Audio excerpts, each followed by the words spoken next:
ये इंडिया के top 10 richest लोग थे, बट इंडिया का हाईएस्ट टैक्स पेयर 5 सालों के लिए था अक्षय कुमार, जिसे इनकम टैक्स डिपार्टमेंट से सम्मान पत्र भी मिला।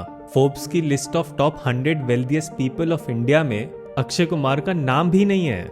शुरू से हमें ये बताया गया कि जो ज्यादा अमीर है वो ज्यादा टैक्स पे करता है, बट अब पता चला कि वो एक झूठ था। वॉरेन बफेट, जो वर्ल्ड के 7th रिचेस्ट पर्सन है, वो कितना टैक्स पे करते हैं? Like me, so I pay a lower tax rate on much of my income than my cleaning lady does, and I think that's crazy. एक salaried class का middleman actually में कई बिलियनियर से ज्यादा टैक्स पे करता है, बट ये पॉसिबल कैसे है? देखो, ये फर्क आता है income tax and capital gain tax की वजह से। जब सैलरी कमाने पे टैक्स देना होता है, तब टैक्स रेट 30% स्लैब तक चला जाता है, बट वहीं कोई शेयर्स को लॉन्ग टर्म होल्ड करके बेचता है तो मैक्सिमम टैक्स रेट 10% होता है। और इसके ऊपर से जैसे जैसे इनकम बढ़ती जाती है वैसे वैसे सरचार्ज के रेट भी बढ़ते हैं। But long term capital gain shares पे यहाँ मैक्सिमम 15% का सरचार्ज है। जो वेल्थिएस्ट लोग होते हैं ना, वो सैलरी इनकम से नहीं कमाते, वो कमाते हैं कैपिटल गेन से। अगर आप 1 करोड़ की सैलरी लेते हो तो उस पे आपको 33.9% अप्रॉक्स के हिसाब से टैक्स देना होता है।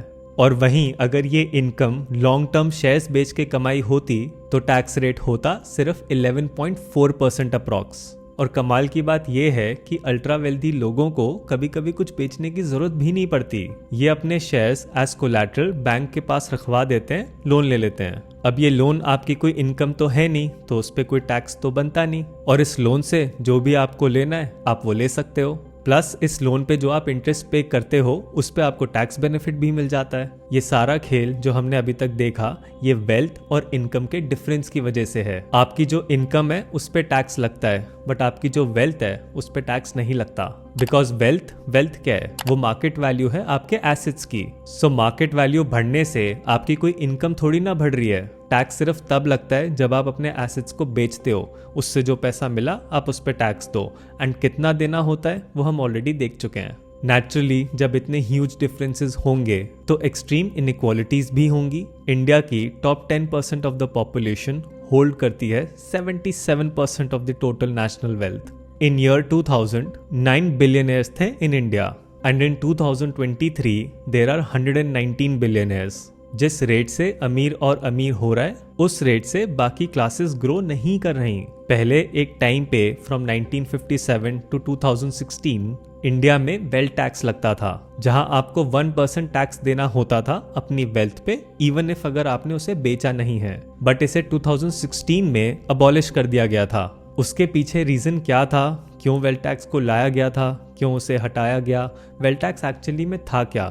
अगर आप इस टॉपिक पे चाहते हैं कि मैं एक वीडियो बनाऊं, देन इस वीडियो के बाद मैं एक पोल डालूंगा तो आप उसमें वोट कर सकते हैं। तो इस वीडियो में इतना ही। If you like the video then do consider subscribing. I hope इस वीडियो के थ्रू आपको समझ आया हो कि बिलियनर्स कैसे अवॉइड कर जाते हैं टैक्सेस पे करना, एंड हम में से काफी लोग एक्चुअली उनसे ज्यादा टैक्स पे करते होंगे। बाकी मैं मिलता हूँ आपको नेक्स्ट वीडियो में एक नए टॉपिक के साथ। Till then, you take care. Have a nice day.